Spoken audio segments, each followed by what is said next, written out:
mashed potato. Yan. Kasi pangako ko sa mga anak na maluto ako ng mashed potato. Ito, rin ako ng gravy. Tapos ito, mashed potato. Ay,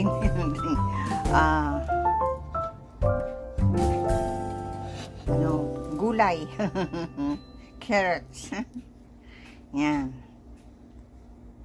Yan, at din, kanin. Luto din ako. Luto ni Alec. Itong hamburger. Yan. Yan ang linuto niya. Yan. Okay, God bless everyone. Thank you.